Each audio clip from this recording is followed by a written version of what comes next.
Hello guys, स्वागत है आपका हमारे YouTube चैनल टेक्निकल गुरु पंजोलिया जी में।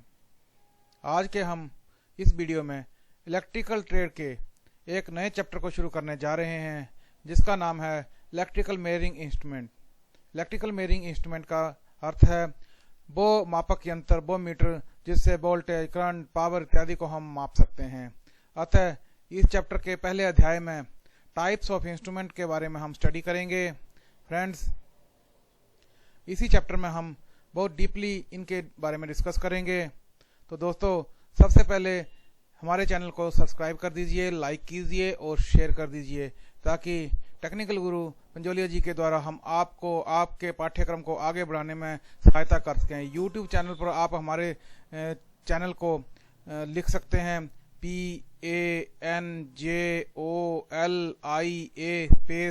PANJOLIA सिंपल इतना लिख के भी आप हमारे चैनल तक पहुंच सकते हैं, या टेक्निकल गुरु पंजोलिया जी लिख के भी पहुंच सकते हैं। अतः अपने दोस्तों को भी इसे फॉरवर्ड करें और कमेंट जरूर करें। जो भी आपको जरूरत है, जैसा भी आपको क्वेश्चन आता है, कृपया कमेंट जरूर करें, ताकि हम आपके जरूरत के अनुसार अगला वीडियो बना के आपको हम सुविधा अनुसार आपको बता सकें। तो दोस्तों, इलेक्ट्रिकल मेजरिंग इंस्ट्रूमेंट्स क्या होते हैं? जैसा कि आपको पहले बताया, वोल्टेज, करंट, पावर इत्यादि को मापने के लिए जिन उपकरणों का प्रयोग किया जाता है उन्हें इलेक्ट्रिकल मेजरिंग इंस्ट्रूमेंट कहा जाता है। तो इलेक्ट्रिकल मेजरिंग इंस्ट्रूमेंट आमतौर पर दो भागों में बांटे गए हैं, एक डिजिटल और दूसरा है एनालॉग। तो डिजिटल जो डिजिटल इंस्ट्रूमेंट हमें अंकों में जो रीडिंग देते हैं, इनकी रीडिंग अंकों में होती है, विक्षेपण अंकों में होता है। लेकिन एनालॉग पैमाने सांकेतिक रूप में मान देते हैं, संकेत इशारा करते हैं कि यहाँ से देखेंगे तो इतना होगा, यहाँ से देखेंगे तो इतना होगा। ये आगे एनालॉग को दो हिस्सों में बांटा गया है। पहला हिस्सा है प्राइमरी मेजरिंग इंस्ट्रूमेंट, इन्हें निरपेक्ष मापी यंत्र भी कहते हैं।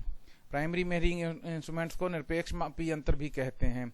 ये निरपेक्ष मापी यंत्र हमें केवल उपस्थिति दर्शाते हैं। उपस्थिति का मतलब है कि जैसे हमें ये बताएंगे कि यहाँ पर वोल्टेज आ रही है, तो वोल्टेज आ रही है, लेकिन कितनी आ रही है ये नहीं बताएंगे। जैसे हमारा लाइन टेस्टर है, लाइन टेस्टर को हम लगाते हैं तो यहाँ पर हमें इंडिकेशन आती है कि हाँ जी, यहाँ पर लैंप नियॉन टेस्टर ग्लो कर रहा है या नहीं, ग्लो कर रहा है तो यहाँ पर वोल्टेज सप्लाई है, और नहीं है तो वो ग्लो नहीं करेगा। बस इतना प्राइमरी मेजरिंग इंस्ट्रूमेंट्स का काम होता है। लेकिन दूसरी तरफ आते हैं secondary measuring instruments. Secondary measuring instruments को हम द्वितीयक या माध्यमिक उपकरण भी कहते हैं। ये चीजें छोटी छोटी हैं। हिंदी में जब पेपर आएगा तो पेपर में ये शब्द लिखे होंगे, इंग्लिश में सेकेंडरी और हिंदी में द्वितीयक या माध्यमिक उपकरण लिखे होंगे। तो ये जो उपकरण है हमें उपस्थिति और मान दोनों दर्शाते हैं। जैसे किसी एम्पेयर मीटर या वोल्ट मीटर में हम सप्लाई देते हैं तो वो एक जैसे रिफ्लेक्ट करता है, तो एक तो हमें उपस्थिति बताता है कि वाकई यहाँ पर सप्लाई है, और दूसरा ये बताता है कि उसका मान क्या है, उसका विक्षेपण क्या है, उस चीज को हमें दर्शाता है। तो उसको आगे तीन भागों में बांटा गया है। पहला, इंडिकेटिंग इंस्ट्रूमेंट्स। इंडिकेटिंग इंस्ट्रूमेंटों को निर्देश के रूप में माना जाता है। ये निर्देश देते हैं, इनसे हमें निर्देश मिलेगा, अतः इन्हें निर्देशित उपकरण भी कहा जाता है। For example watt meter, volt meter, ampere meter, जिनमें पॉइंटर के द्वारा या सुई के द्वारा विक्षेपित राशि को मापते हैं, उसे इंडिकेटिंग इंस्ट्रूमेंट कहते हैं। दूसरा आता है हमारा reading instrument, recording instruments. Recording instruments वो इंस्ट्रूमेंट होते हैं जो हमें स्क्रीन के ऊपर वास्तव में रिपोर्ट रिप्रेजेंट करते हैं। जैसे सीआरओ हो गया, ईसीजी मशीन हो गई। सीआरओ में आपने देखा होगा कि प्रॉपर ग्राफ बना के हमें वेव्स बताता है। ईसीजी मशीन है, उसकी उसी प्रकार इलेक्ट्रिकल कार्डियोग्राफ, जो हृदय की जांच करने के लिए मशीन होती है, वो होती है। पूरा ग्राफ बना के पूरी रिपोर्ट बताते हैं, उन्हें हम रिकॉर्डिंग इंस्ट्रूमेंट कहते हैं। उसके पश्चात तीसरे इंस्ट्रूमेंट जो हैं, अंत में ये जो इंस्ट्रूमेंट हैं इन्हें कहते हैं इंटीग्रेटिंग इंस्ट्रूमेंट। इंटीग्रेटिंग यंत्र का मतलब होता है ये शुरू से अंत तक का पूरा परिमाण बताते हैं, पूरी रीडिंग देते हैं। इनकी पूरी रीडिंग देंगे, जैसे गाड़ी का किलोमीटर मापने का जो रीडर मीटर होता है वो हमें पूरी रीडिंग देता है, कहाँ से गाड़ी चली, कितने किलोमीटर तक चली, पूरी रीडिंग हमें देता है। घर का एनर्जी मीटर जो है हमें पूरी रीडिंग देता है कि यहाँ से 0 से शुरू हुआ है, एक महीने में इतने तक पहुंचा है। अगर हमने दूसरे महीने की रीडिंग लेनी हो तो दूसरे महीने के अंत में जितनी रीडिंग होती है और पहले महीने के अंत की रीडिंग में से उसको माइनस करके हम पूरी रीडिंग ले सकते हैं। यहाँ पर सूचक यंत्र जो हैं, इंडिकेटिंग यंत्र जो हैं, इनमें से अगर सप्लाई को हटा लें तो इनकी सुई वापस अपने स्थान पर चली जाती है, ये काम करना बंद कर देते हैं, किसी प्रकार की रीडिंग नहीं देते हैं। जो रिकॉर्डिंग इंस्ट्रूमेंट्स हैं, इनमें से सप्लाई को हटा लें तो इनकी जो स्क्रीन है डिसअपेयर हो जाती है, इनके ऊपर किसी प्रकार का ग्राफ नहीं रहता है। लेकिन इंटीग्रेटिंग इंस्ट्रूमेंट्स जो हैं, इनमें जो भी रीडिंग होती है वो स्टेबल रहती है, वो छिपती नहीं है, मिटती नहीं है, वो वहां की वहां स्टैंड रहती है। अतः ये 3 प्रकार के इंस्ट्रूमेंट्स हैं जिनका हम आमतौर पर प्रयोग करते हैं। ये इंस्ट्रूमेंट हमारे बहुत ही महत्वपूर्ण है हमारी जिंदगी में, इन्हें हम बहुत डीपली आगे भी स्टडी करेंगे, किस प्रकार ये कार्य करते हैं, किस प्रकार आगे भी इन्हें कितने कितने भागों में बांटा गया है। अब सबसे पहले हम पढ़ेंगे डिजिटल इंस्ट्रूमेंट्स क्या होते हैं। डिजिटल इंस्ट्रूमेंट बहुत ही महत्वपूर्ण इकाई है। ये 7 सेगमेंट्स में बदले होते हैं, लेकिन आगे इनको भी 2 भागों में बांटा गया है। पहला भाग है एलईडी टाइप, इनकी डिस्प्ले जो है एलईडी टाइप होती है, और दूसरा भाग है एलसीडी टाइप, इनकी डिस्प्ले एलसीडी टाइप होती है। जो एलईडी टाइप हैं, इन्हें एलईडी जैसा कि लाइट एमिटिंग डायोड होता है, लेकिन डायोड आज तक हमने जैसे full wave rectifier, half wave rectifier या वीज रेक्टिफायर में आपने देखा है कि डायोड इस प्रकार से होता है, उसका जिसका सिंबल इस प्रकार से होता है। इस डायोड को हम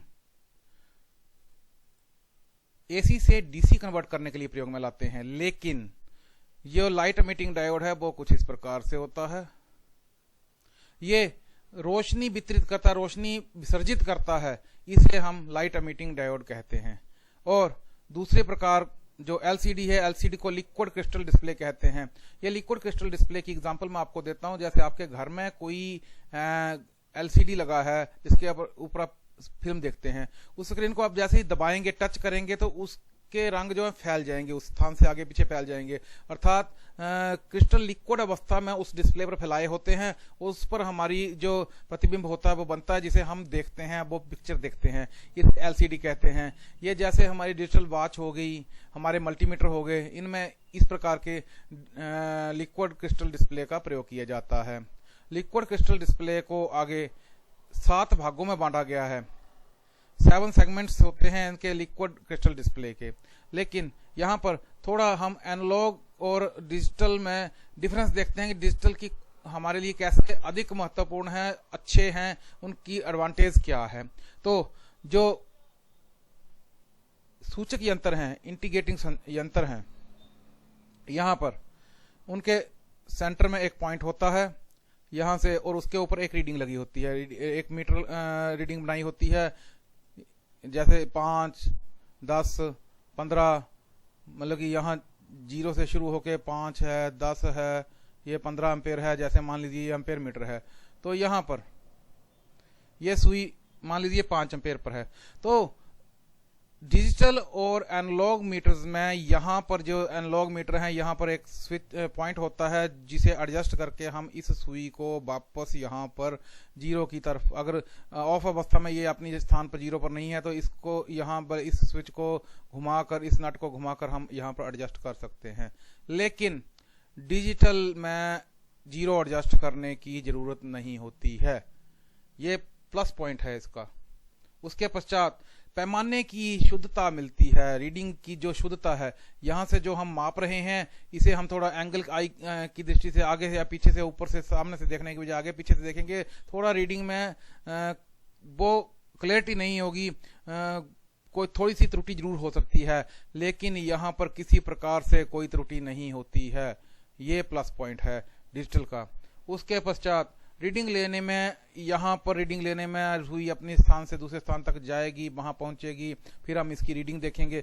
लेकिन डिजिटल मीटर में किसी प्रकार से भी रीडिंग लेने में कोई भी देरी नहीं होती है। ये प्लस पॉइंट है इसका। तो डिजिटल बिल्कुल एक्यूरेट है, फास्ट है और रीडिंग एकदम दे देता है। ये इसकी क्वालिटी है। उसके पश्चात इसे हम यहां से अपनी एक जगह से दूसरे स्थान पर रीडिंग जाते जाते जितना समय लग जाता है, यहां आपको मैंने दिखाने की ये कोशिश की हुई है। क्योंकि डिजिटल में सीधी डिस्प्ले उसी टाइम एक इमीडिएट आ जाती है और एक्यूरेट आती है, एक्यूरेट डिजिट में लिखा जाता है, और यही एक प्लस पॉइंट है। दोस्तों यहां पर हम आपको अब बताएंगे कि 7 सेगमेंट्स क्या होते हैं। 7 सेगमेंट्स मैंने आपसे डिस्प्ले किया था, आपसे बात की थी मैंने। तो 7 सेगमेंट समझाने की कोशिश करूंगा। जैसे किसी भी अक्षर को न्यूमेरिक हो या अल्फाबेट हो, उसे 7 सेगमेंट के द्वारा ही लिखा जाता है एलसीडी पर। तो 7 सेगमेंट क्या है, वो कुछ इस प्रकार से होते हैं। जैसे 1 ऐसा, 2 3 4 5 6 7। यहां पर इनको नंबरिंग दी जाती है और ये नंबरिंग बिल्कुल इसी प्रकार होती है, इसी सिमेट्री में होती है। 1 2 3 4 5 6 7।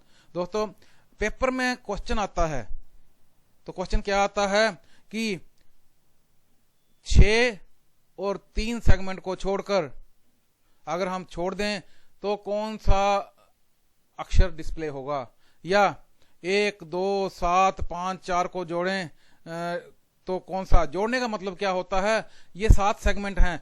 जिस सेगमेंट को हम सप्लाई देंगे वही ग्लो करेगा, बाकी डिसअपेयर रहेंगे, बाकी शो नहीं करेंगे। अर्थात 7 सेगमेंट्स को सप्लाई दी जाती है और सप्लाई के द्वारा ही इसमें अक्षरों को बनाया जाता है। तो इसको हम एक बार फिर से प्रैक्टिकल करने की कोशिश करेंगे। यहां पर ये एक परमानेंट एग्जांपल दी गई है। ये 7 सेगमेंट आपको मैंने शो करने देखने के लिए बनाए हुए हैं। अब यहां पर क्वेश्चन क्या आता है कि आपका